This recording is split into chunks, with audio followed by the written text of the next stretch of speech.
welcome and thank you for filling the room for this MPC Guest Talker Series event featuring Christopher Moore.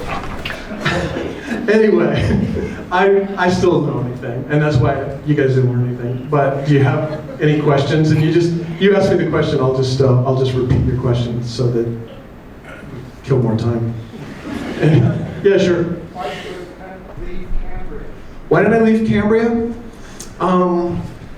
Number of reasons. I think that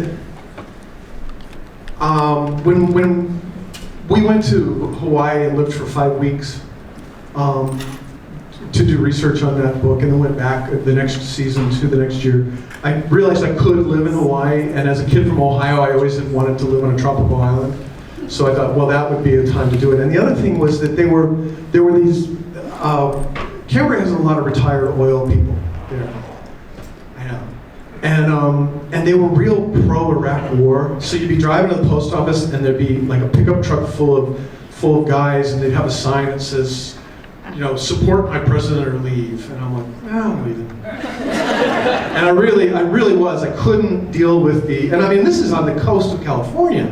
I mean, and I thought, I can't deal with this anymore. I would go to the gym and I would get into my target heart rate just yelling at guys, There was this, I probably shouldn't share this, but, there was this Persian guy who had been an executive at Chevron who was like, yeah, war's awesome and support me. And I was like, dude, my little ass is the only thing that's going to keep you from being thrown up against the wall. If all these guys get their way, I couldn't make any logic out of it, but it was infuriating. So that was part of it. But also I didn't think it would suck living in Hawaii, and as it turned out, parts of it didn't. Except people are stupid. But it's the place. It's like I used to say, living in Hawaii is like dating a supermodel. It looks great, but one day you wake up and go, oh, I'd like some conversation. So, any other questions? Yes, sure. When did mimetics and genetics enter rewriting the fluke? When did mimetics and genetics engineer? As you probably know, because you asked that question, whenever you start talking to a biologist, you don't get 2 sentences into it that you don't start talking about evolution. And everything, and the people that, the whale behavior people I was working with, on a day-to-day basis, as the boats were coming in from the harbor, they would discuss, what did we see today, and does it make sense in an evolutionary manner? And that's just the way biologists are. I mean, because that's the only way that you can validate behavior. If it doesn't make sense in an evolutionary way, then you have to relook at the data. You have to relook at especially behavioral data. So obviously I had to start looking at, I had to start looking at evolutionary biology and natural selection, and I just read the selfish gene, and the idea that basically genes were just means of moving information, genetic information. And so that's how it happened. It was the thing was, and make it funny. I would read like Daniel Dennett, and these are the guys that have already made it palatable to laymen. So I'd be reading Richard Dawkins or Daniel Dennett, and I would read a couple paragraphs and go, oh God, I need a nap. Because it was hard, but because I was also trying to figure out, how do I get this to you guys and make it funny? I mean, I was a layman, but I was like, I had to be interested because this was my job. You guys didn't. So I had to and that's how it happened. Memes are a replicating bit of information. Genes are a replicating bit of genetic information. That's the difference. And I had to, but that's how it happened. It was a natural progress in trying to read evolutionary biology. So, yeah, sure. Where did you get the character of Biff? Where did I get the character of Biff? I needed the character of Biff. I knew that I was going to rewrite those. I wanted to write those missing years of Christ's life, and we had some idea of what Christ said and what his personality was, and although he seemed like a perfectly nice guy, not that funny. So, so I needed a funny guy, and so I created Biff to be my sort of universal rascal. At first I thought of him as he would be like, and he turns out to be in the book, he's like the whipping post, the whipping boy to learn sin. You know, it's like we have to keep, because I knew there were certain things that I knew would make Lamb inaccessible to some people. It's why I cut him saying the F word a lot. You know, but I knew that if I, it's why I call him Joshua, because it would remove people from whatever walls they would throw up. And one of them was what Kazantzakis, is that how you say it? The Greek who wrote The Last Temptation learned. Jesus cannot get laid. There are just, people just can't get past that. So I had to keep Josh pure, sexually. So Biff had to do it for me. and that was, but it was really an idea of, I wasn't writing it as an attack book. I wanted it to be a great story about friendship, but I didn't want to shut down 70% of America that identifies as being Christian. You know, so that was the reason Biff had to exist, is because somebody had to say all the goofy shit I wanted to say, and it couldn't be Josh. Somebody, yeah. So what do you look like when you're writing this stuff? Like for Biff, do you have like a little character and a tape recorder and you're like talking to him and Joshua or something? Or are you like typing away in a computer? Puppets, all puppets do. Yeah, I was going to do something for you tonight. No, I don't even read my, and I think it would be better if I did. I don't even read my stuff out loud.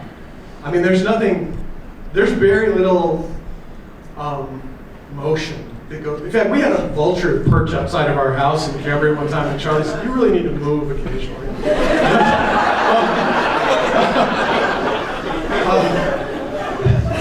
Because he was like sitting at the end of the fence going, "He might be dead." So it's not. I mean, all the actions are on inside of my head. Do you have a question? Somebody over here? Sure. What's the book you wish you wrote? Oh, the book I wish I'd written. The Longest Catfish song, interestingly to me anyway, that ended up as the backstory in The Lust Lizard of Melancholy Cove. I really still wish that had been a book. You know, I think that would have been I don't know if my career would have gone differently, but that's a much more ambitious book than Bloodsucking Fiends. And Simon & Schuster, even after it was their idea, they published like 7 copies of Bloodsucking Fiends, so it had to fail. No, it had to. I mean, you can't do that. If you only print a few copies, it's going to fail, and they're going to go, well, see? And I'm like, that was your idea. You know? So that's maybe the one that I wish there's never been a book that I haven't written because I was afraid of it. There's only been stuff, because none of them did I know I could do. I mean, that's the other thing, is every time I start one of them, it's like, yeah, I'm going to write a 500-page novel about the color blue. You know, none of them did I think I could accomplish when I started out. I'm going to do a humorous book about evolutionary biology. But that's the one that occurred to me that I didn't write that I wish I had. So, gentleman back there? Do you know the end when you start a book? Do I know the end when I start a book? I usually kind of do know what the end is. I just don't know how to get there. And sometimes that changes. Like sometimes I'll be 3/4 of the book, but usually about 175 pages. I'll go, oh, you know, it'll be cool is if this happened, and then some cool thing occurs to me that may get me to the same. I mean, what I know is like in my first book, when I brought the monster to town, I knew that at the end of the book they were going to get rid of the monster.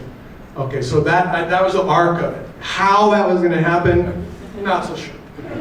But I usually do it more so now because I have to turn an outline into my publisher, you know, to be paid. And again, so I can't turn in my 8th grade poetry and go, there you go. Check, please. Anyone? You've almost mentioned Sacre Bleu twice. Now, please tell us at least why you decided to write it. Why did I decide to write Sacre Bleu? Sacre Bleu, for those of you who don't know, is my last book, and it's about basically how the Impressionists became Impressionists, how they came to make art what they were. Arguably the most significant movement in art ever. When you go on book tour, and this is relevant, even though it won't seem such. it's not that short a story. When you go on book tour, basically, you go to a city, you know, somebody picks you up at the airport who's your rental friend for the day, and they take you to radio stations and occasionally a couple of bookstores, and you talk about your book, and you talk about your book, and you talk about yourself, and you talk about your book, and then maybe you get a couple hours off, and then you go out to a bookstore, and you talk about yourself, and you talk about your book, and you talk about yourself, and you talk about your book. And by the end of, and you guys will all relate to this having been here tonight, I'm so sick of myself by about day 4 that I just don't want to hear my voice again. You know what I'm saying? So what I would start doing, but I'm going to all these great cities, and so I would go to art museums and look at painting for 2 hours because it wasn't about me, and it wasn't about anything I was doing. It was just somebody else's thing there, and it was and there's a transcendent thing that happens. And I'm not the only one that experiences. Vasily Kandinsky writes about it in his book on the spirituality in art. And that is, if you look at paintings long enough, there's a shift that goes on in your head, that everything starts to look like art. The people looking at the paintings really start to look like art. You know how, this is something I've experienced in museums all over the country and the world now. If you look at a painting long enough, someone will walk by that looks like that painting. It's bizarre. I have a painting of I have a photograph of a Rothko that's in the MoMA in New York, and it's like orange and blue, and there's a kid standing next to it with an orange t-shirt, exactly the same shade, and blue jeans on, looking at it. And that was just one I happened to get a picture of. I mean, it happens all the time. But you get this shift of aesthetics where everything looks like art, and everything sort of comes alive visually for you. And the best thing about it is, when I'm on book tour, it's not about me. You know, it's about that vision and those colors and that shape. And I thought, you know, I've been looking at art now at that point for, 17, 18 years in all these great museums around the country. And then when we went to England to do Fool, I looked at all the great museums in that country. And I thought, I need to do something with that. I was brought up in this Calvinist Ohio work ethic, you can't have fun, you must have been doing that for a work reason. And I was like, well, I'm going to write a book about that. And as I started to ponder what I was going to write a book about, I thought, well, I'm going to write a book about the color blue, and sort of work backwards. I couldn't tell you now how I ended up with. I think I'd read a story about the death of Vincent van Gogh, and this was before all the new theories had come out this last couple of years. And they said he shot himself in the stomach, and I'm like, nobody shoots them. I mean, this is a brilliant guy, damaged as he may have been. Nobody who's going to kill themselves shoots themselves in the stomach. Something, he was murdered. And I'm like, okay, well, there's my door into it. And so I knew the book would start in 1891 in a field near Auvers, where Vincent van Gogh was shot.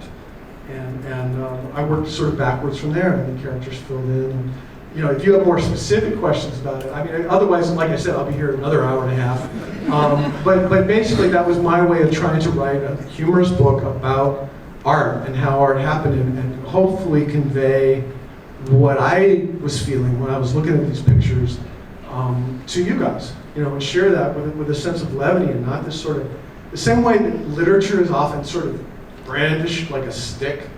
And so you make Fool and you take Shakespeare and you go, oh no, we're going to have some fun here. It's the same way I was looking at Sacre Bleu. It's like, no, art history is not something to be scared of. It's something you have fun with.